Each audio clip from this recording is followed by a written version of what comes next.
Hi, it's Franklin here with GottaLottaDance, and today my guest is John Wheaton, the founder of Swingfest. We're here at Swingfest in beautiful Monterey. It's actually sunny out. We thought we were going to get some rain, and welcome, John. Thank you. So Swingfest, I was just upstairs watching the competitions. You did a great job MCing. Well, thank you. And a lot of fun. It seems like there's a lot of fun going on out there. It's a blast. It's all about having a good time for everybody. You know, I started out just setting up workshops down in Santa Maria on the Central Coast, so I didn't have to travel to major metropolitan areas, and I got lucky. Other people thought that what I enjoyed was a good idea, and they enjoyed it. So they've grown. One of them we moved north, which is this one. So we've been here in Monterey. This event's 17 years old. This is 16 years here at the Hyatt in Monterey. And property's been great. You know, they've kind of been a partner in making all this work. And we get people in from all over the world.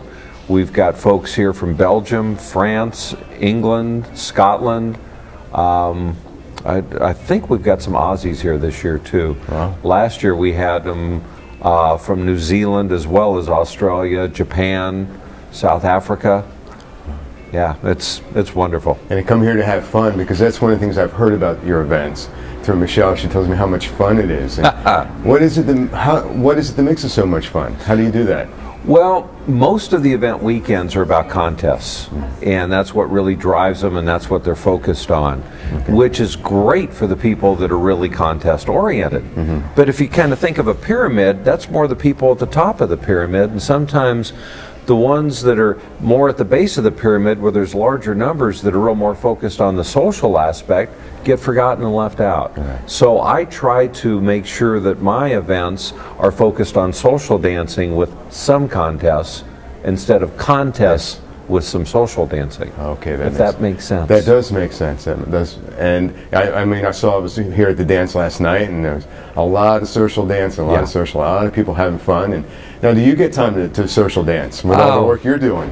I get a few in here and there, not all that many on these weekends, but yeah, it's wonderful seeing everybody have a great time. It's wonderful, excuse me, you know, the neat comments I get. You know, this weekend as it's gone along, people that feel that this event is special. One of the directors is here from the Monterey Blues Festival, and he brought me a t-shirt from the Monterey Blues Festival.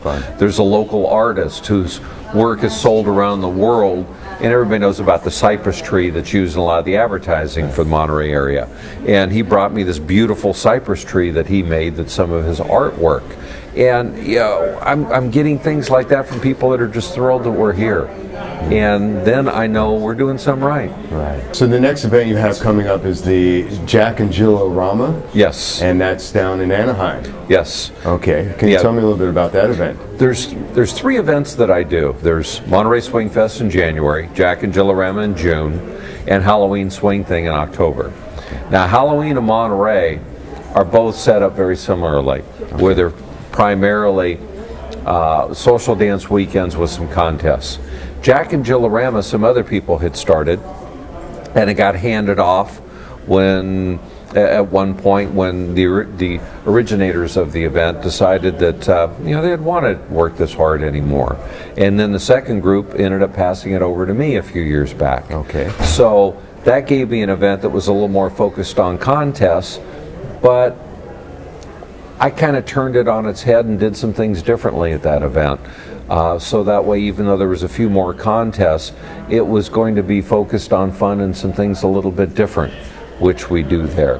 We have Pro-Am Jack and Jills, where the pros draw amateurs to dance with. Okay. And there's a lot of people that'll sign up for that because they're getting a dance with somebody that normally they wouldn't have the courage to go over and ask to dance. So we focus it more on things like that mix all different levels of dance. We have a 60s era Jack and Jill where all divisions, again from novices all the way up to pros, get pressed in together, and we dance to classic 60s R&B. Oh, fun. And when we first started that, a whole wave of 60s R&B at all the dance events was going on, which again lets me know we were hitting on what we're supposed to be hitting on. Now, Now, I saw there's a Jill and Jack. Yes. Now, I'm new to the dance world. I've only been dancing for a little over a year. So what's that? Okay, something else with Jack and Jillorama that's a little different. Normally it's a Jack and a Jill, right? Which in that he draws a gal, Jill, Jack draws a Jill, and they just walk out and dance. Well, at Jack and Jillorama, one of the contests we do is Jill and Jack, which in that she does the leader's part and draws a guy, and he has to follow. Okay. So a little role reversal, and again, all in good fun. Right. So Jill and Jack, then, would that be more intermediate, advanced dancers, or is it all levels? It's open, all levels. It's all levels. So anybody can get out there, and you know, we have prelims and finals. So that way, if people aren't having their best dance day, they may not make it to finals, but they get a chance to get out there and play. And that's what we're looking for, is everybody to have an opportunity. And I see you said that you've added R&B, and what other styles of music do you find to be the most popular at these events? Wow, it really varies by the people. When I first started doing it, I was always kind of a rock and roller. So I did more West Coast swing to the Rolling Stones and AC/DC and Def Leppard and that kind of thing. We try to add a little bit of a different flavor to each of the events. Monterey, we add a little bit more kind of Texas roadhouse kind of stuff that isn't quite blues, isn't quite rock and roll, kind of right in there, kind of American music, if that makes sense. Sure. Okay. Up in this neck of the woods, you got a radio station called K-Pig. Okay. Which just plays neat stuff, and they call it. It's American music, right? So kind of roots rock. Gotcha. So we'll play a little bit more of that here. The June event, we'll play a little bit more classic 60s R&B, Wilson Pickett and Sam and Dave and Junior Walker and the All-Stars and that kind of stuff that makes everybody want to dance. Right, there's music you can dance to, and there's music that makes you want to dance. Right. And then Halloween, we had just a little bit extra rock and roll and classic rock. So it could be Rolling Stones, it could be Free, you know, All Right Now and things like that. So just to give a different flavor and a different look at things. But we always make sure that there's a good mix of contemporary dance music, what's currently on the radio. There's blues, both classic blues and contemporary blues. Good. That's my favorite. I'm a blues musician. Oh, are you? Yeah. Now, what do you play? I play keyboards and guitar and sing. Okay. Yeah. I've played in bands for years. I still have 15 guitars and 7 amps at home. Okay.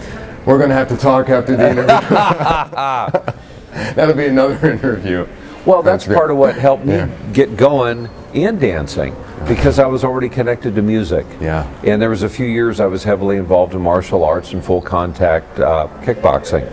And martial arts taught me how to move. Right. So with what I learned there and what I'd picked up from all the years of playing guitar, it made it relatively easy to connect to the music and get going on dancing.